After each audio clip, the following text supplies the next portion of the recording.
Good day, lords and ladies, and welcome back to The Last Spell. Now, due to a audio issue, I'm having to do a voiceover for this video, so it's going to be a bit different from normal. Normally what I'd do is I'd explain what I'm doing in like the setup phase for this, for going into the next, for the final boss fight, but as you can see, that's going to be a hard thing to do. I will level up the characters, but I'm going to take this opportunity to discuss more along the lines of how I engage with The Last Spell, as well as my opinions on the game itself. I thought it'd be a good opportunity to do this. First things first, I really like The Last Spell as a game. I find it a nice challenge while being both strategic and tactical. I think it manages this really quite well. I like the animation, the sort of pixelized art style. I would like it if you had camera rotation, but overall I am pleased with how that works. And I'm also pleased with the UI of the game. What I would say, however, though, I think the game has issues with. I don't say it's not. I think it's a very good quality game, but it does have problems. I like the combat. I think the combat is fluid and dynamic, and there's a nice difficulty spike. And it rewards smart play, and it rewards thinking through.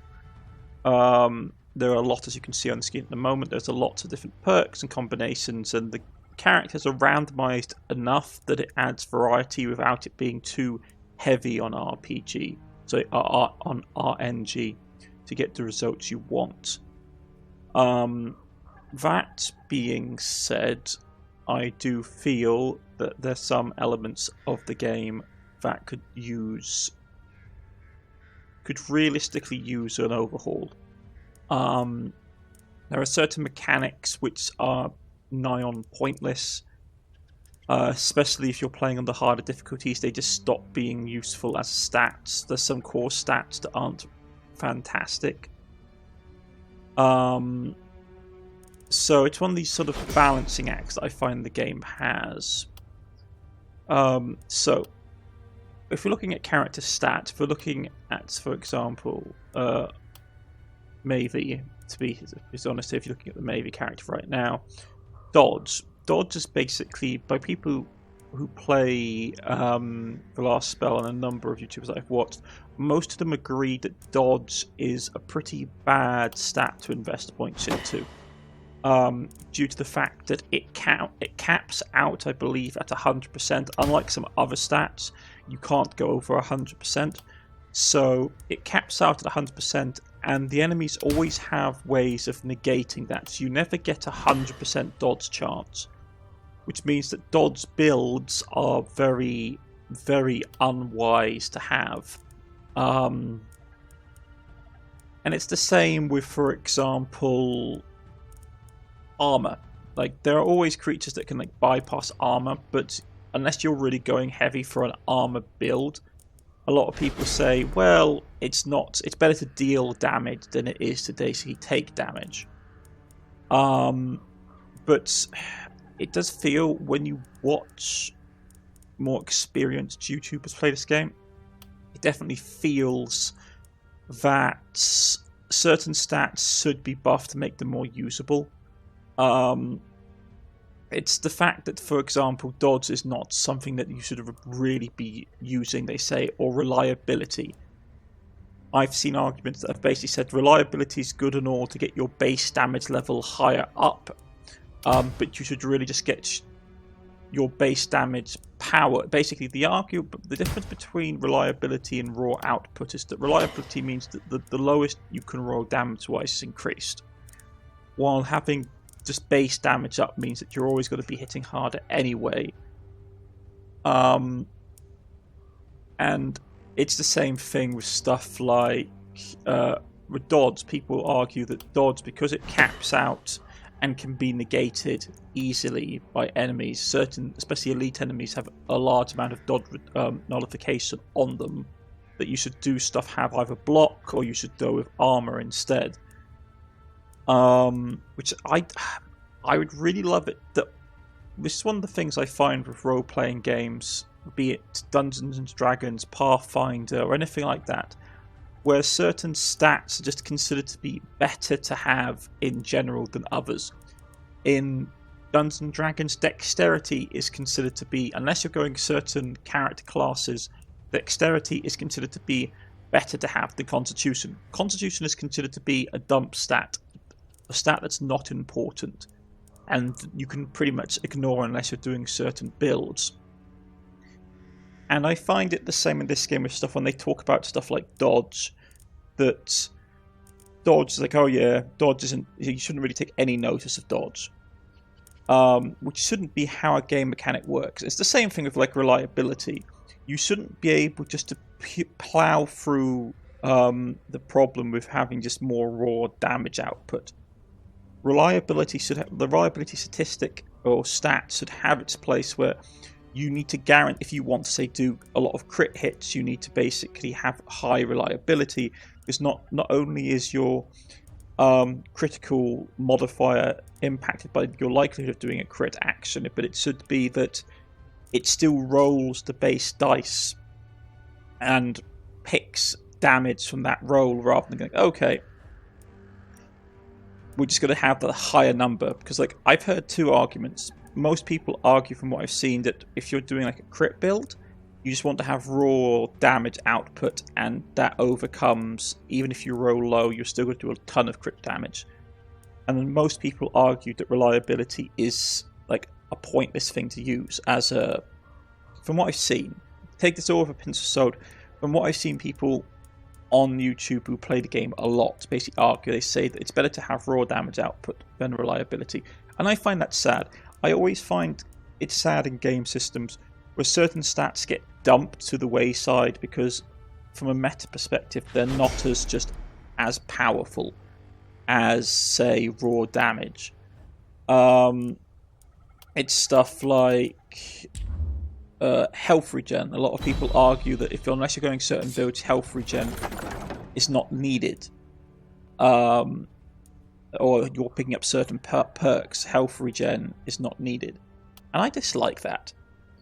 And it does seem in the game to me that certain stats are over relied upon. For example, poison.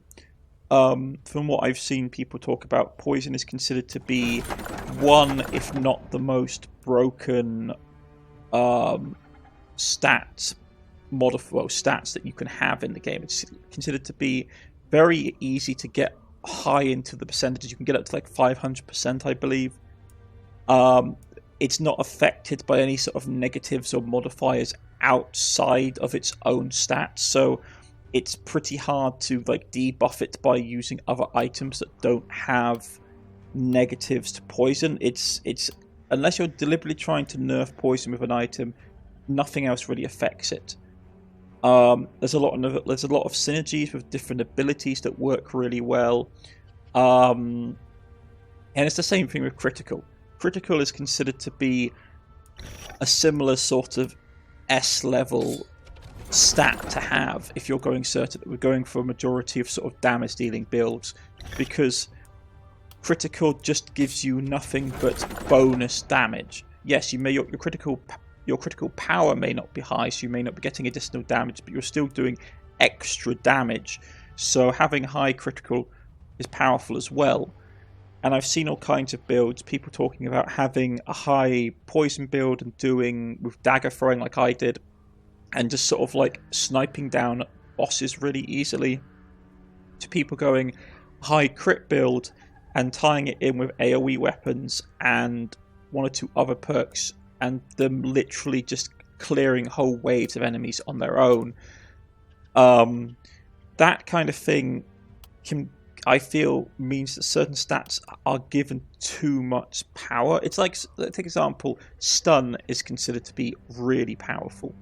I saw someone discussing what particular stats in the game he basically put them in a tier system. He considered to be S tier, and he said stun, poison, and crit were the three fundamental, three of the fundamental stats that you should really sort of prioritize. Not all of them for every character, but at least one for each character, by and large. That and raw power, like raw damage power. Because with a high stun build, if you combine it with poison, you can do the whole septic shock, which basically allows you to pretty much stun a large area of enemies every turn, especially if you get perks or traits that allow stun to last longer than 1 round. It allows you to halt entire attacking waves of enemies. That combined with having high poison damage means they stand there doing nothing and taking damage, which is a very powerful offensive ability combination. And then it's like, for example, stun and crit hit, or stun and what is the ability called again? It is opportunism. Opportunism combined with like a stun buff, debuff is really powerful. Especially if you're doing something with a great hammer, like you do a great hammer smash, you stun a lot of opponents, you get a lot of opportunism, and then you basically just go to town with another weapon that has an AoE damage, like a great spear, or I believe it's something like claymores or something like that that have another big AoE damage attack. It can be very damaging. But I always found it a shame in this game that this game leans into the meta system so heavily. It's you really need to go meta. You need to have characters that specialize in doing one particular role really well. Like, for example, for those of you who've been watching my series on this, you know that I normally at least try and have at least one poison user in my group every time, partly because poison is just so obscenely overpowered. It's obscenely overpowered, and there's not a lot of counters to it. Yes, you get some enemies that can get passives that remove poison and neutralize poison or block poisons, but they're fairly rare. And for example, combinations like dagger, hand crossbow, and poison make it an obscenely powerful combination. Then you have stuff like, for example, you have the one I always tend to go for is you have a melee build that has built-in poison and stun, and it means that even when you're doing your melee fighting, you're chopping for enemies, you're affecting more enemies than the ones you're just directly hitting with your weapon, which is really powerful. I think they, like, if I know this is a bit rambling, but I do think they need to change certain things. For example, some of the commentators that were commenting about the stats mentioned that, like, yeah, everyone needs to have their accuracy increased to about 30% when you're picking up items or perks, just to overcome enemy debuffs. You normally don't need anything more than 30% increased accuracy, but you need to have it. And I'm like, well, why do you need to have it? You're talking like it's a basic requirement of the gameplay that you need to have the stat increased all the time. You shouldn't. It's one of the things I dislike about games, especially when they become a lot more meta intensive. It's people go like, oh, you need to have this item, and you need to have this ability and this combination, and then you have this really strong meta build, and it's like, but that's not fun, that's not realistic. It's just you're mid-maxing to basically get this really broken, unbalanced character.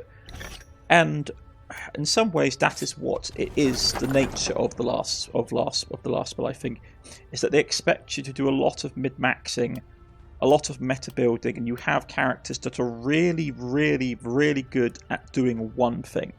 Like, you'll have a character that's really good at doing critical attacks, and so you use them predominantly just to snipe high-value targets. You have one character that's really good at doing AoE poison attacks, and you use them to deal with hordes. And then you get varieties of that. You get melee AoE, which is really good at clearing out waves of relatively disposable enemies, and you use something, say, like a great axe for that. And then you have someone who's a melee sort of a melee sort of champion who's designed to take a lot of damage and chop through harder enemies, like the woodsman, like the more elite foes that pop up. And being all that is fine, and I have no issue with that in the game, and I think it's a tactic of the game that you need to know how to build your characters and have them built properly and work in synergy with each other.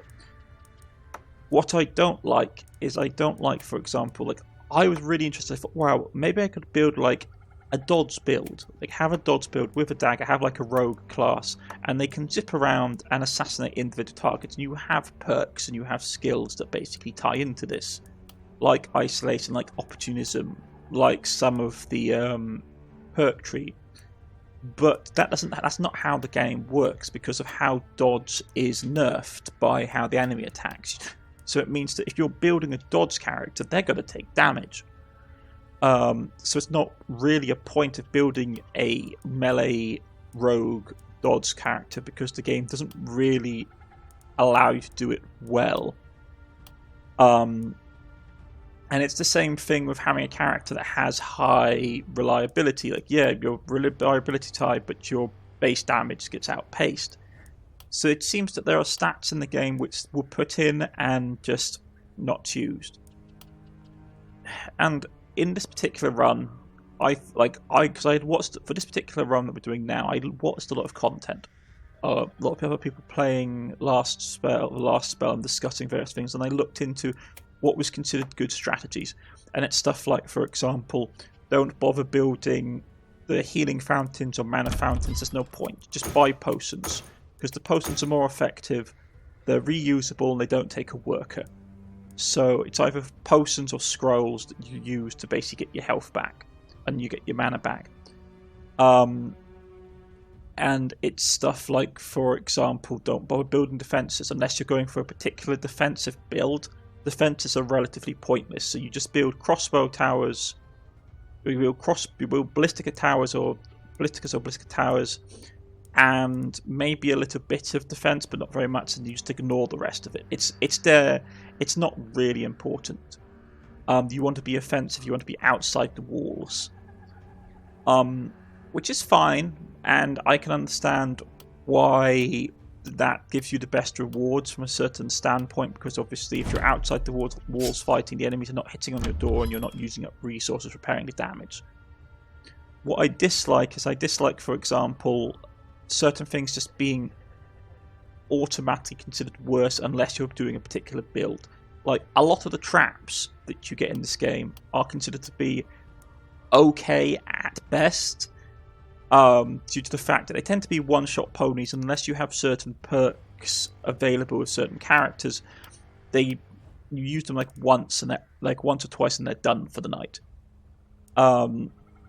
And my concern with this style of gameplay is that it ends up being everything that's not an optimal build is discarded. If it's not optimal, it's not being used. Like, for example, poison is considered to be one of the most broken stats you can have in the game. So a lot of the time, it's really good to go a poison build, have a couple of poison build units in your party, so they can just destroy a lot of the cannon fodder or a lot of the elite enemies.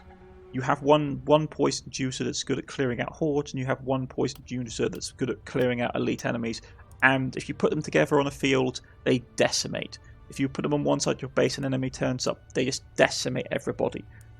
And that's fine and dandy. The thing is that it makes the game not boring, but it makes it sort of like almost sort of like a chore to do. It's like, okay, I've got tonight 3 or 4, my 2 poisoned users are relatively coming online, and a lot of the cannon fodder is no longer an issue. I don't have to worry about them. They'll get injured by the poison. If they survive, they'll get to the towers, and the towers finish them off. And I find that quite sad, because to me, it feels like the last spell is a game of 2 parts, which is that you have the first sort of like 2/3 of the game plays in a way where you have increasing difficulty, and each map plays very differently, differently from each other, and it teaches you different mechanics. Like the first map, basically the mining map, teaches you about target priority. It's basically very limited avenues of approach, but it teaches you about controlling approach and target priority. The second map, which is the lake map, tells you about how to do basically how to do pure damage outputting characters, because on that map the enemy comes from very sort of narrow approaches, so you need to have high damage output just to cut through them. This map, the woods map that we're on, teaches you about movement and line of sight. There's a lot of indestructible, impassable terrain that blocks line of sight and blocks AoE attacks, so you need to find ways of getting around that, be it stuff like using the blink spell, using scrolls of teleportation, using abilities to allow you to bypass block line of sight blockages, be it range attacks or other abilities. And it teaches you the importance of movement. It tells you that, okay, look, on maps like this, on certain maps, you need to have high movement. You just can't rely on pure damage output, which is what you did in the previous map, which is fantastic, and it's a really good lesson to have.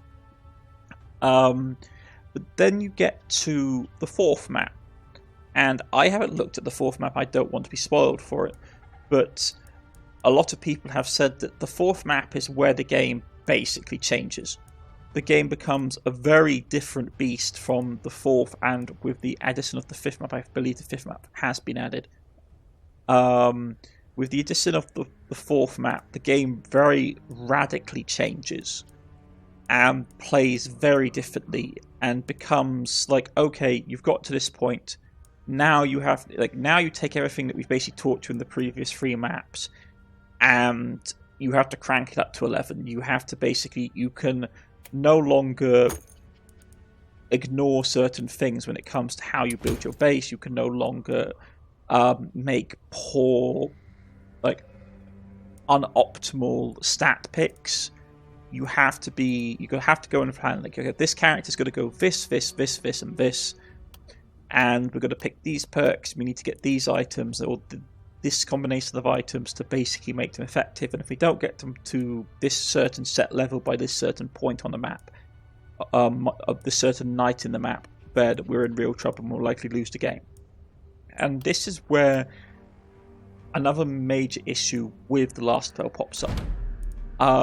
Unlike normal roguelikes, where the play cycle is normally quite quick, if you have a bad run, your play cycle is over relatively quickly. Say, for example, the Darkest Dungeon. If you go into encounter and you haven't prepped, or you basically got greedy and picked the wrong options, your run is over pretty quickly.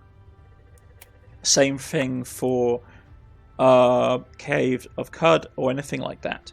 Any kind of traditional roguelike, you make a mistake and you're relatively dead quite quickly, and the gameplay cycle restarts. Not with the Darkest Dungeon, not with the last spell. The last spell, normally you don't find out that you've got a bad run until you're fairly far into it. Mostly because if by the time you've got to the later levels of the game, you're normally competent enough to use your ability and, like, your ability to basically do strategy and tactics to overcome the fact that your characters aren't great. You may suspect your characters aren't fantastic, but you're good enough a player to basically play around that and get them fairly far. Now, the downside of that is that can be like 2 to 3 hours in, and you're getting to the end of, say, this map. Like, this is a short map, it doesn't last too long, relatively speaking.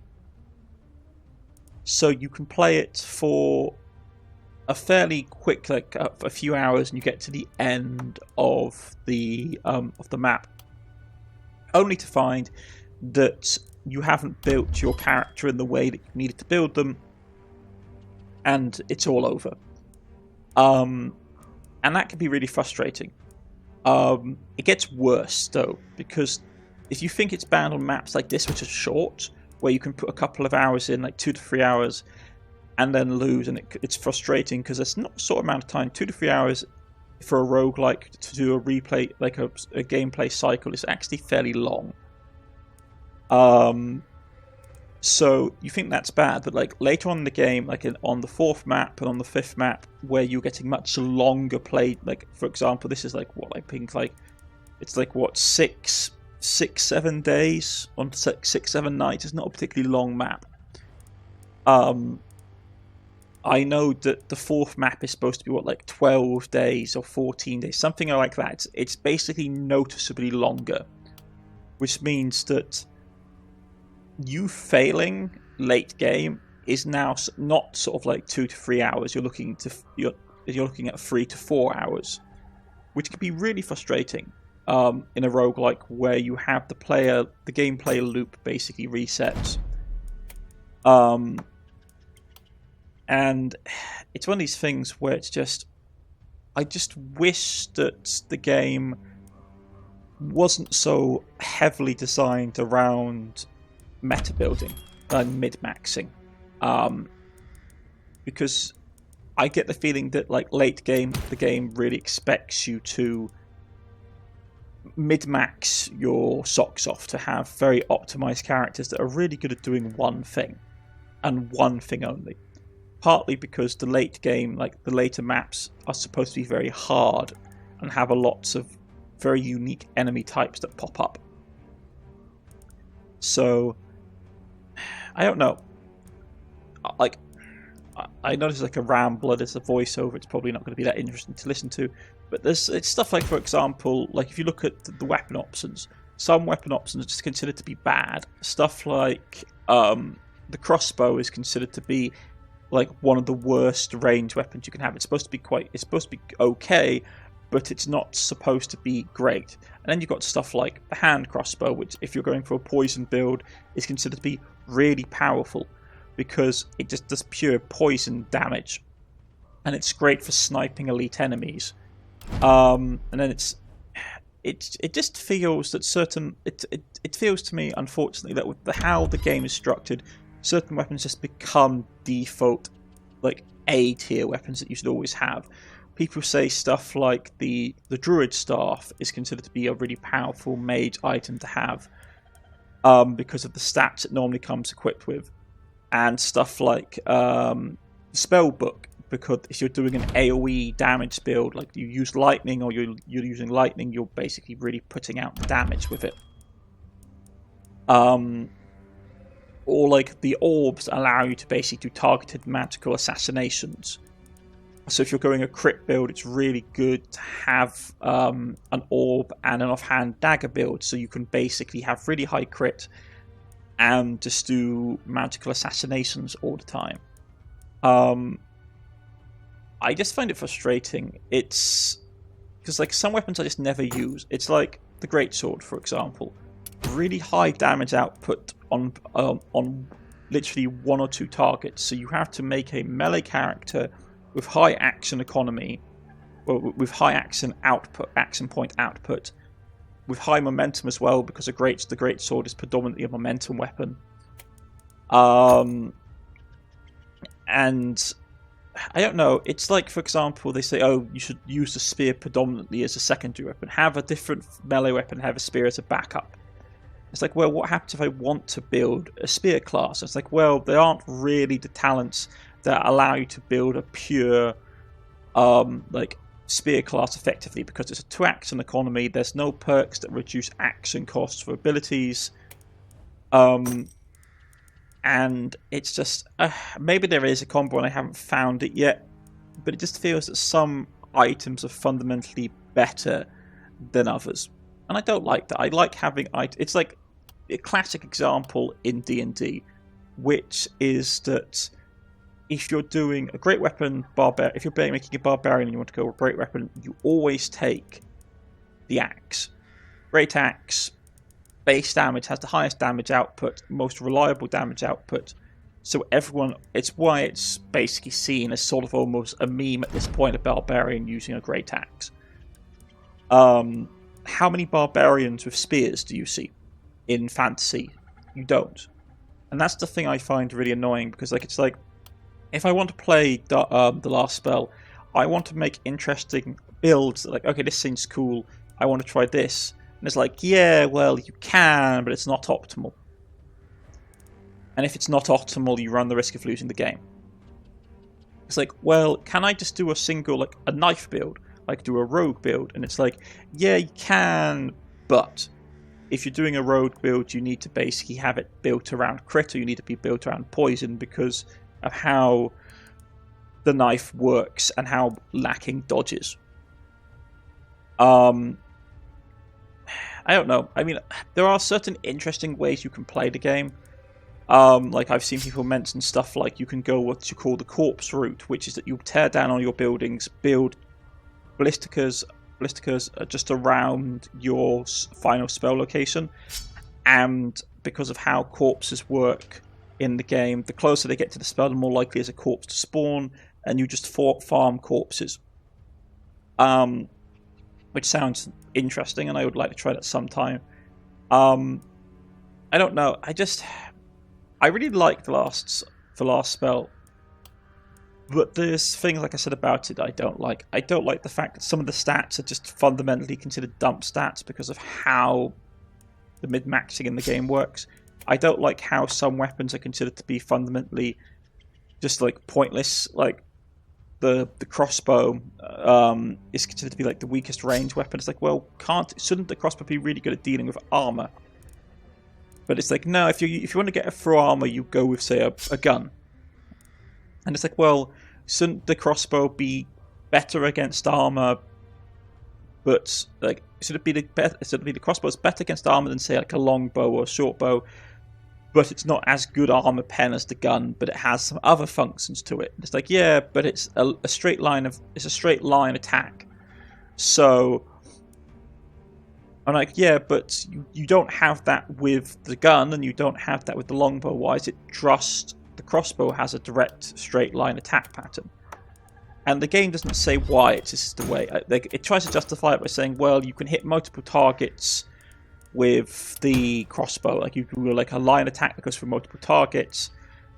But it's like, I just find it annoying. It's like, for example, I'd really love to see like you can do, say, a pistol and dagger build, where the whole purpose of that build is that you basically just zip about from one priority target to the other, assassinating them, which is good and is doable, but then you still have to deal with the horde of enemies that's running around. I don't know. It seems that I honestly think they need to put more weapon variety into the game.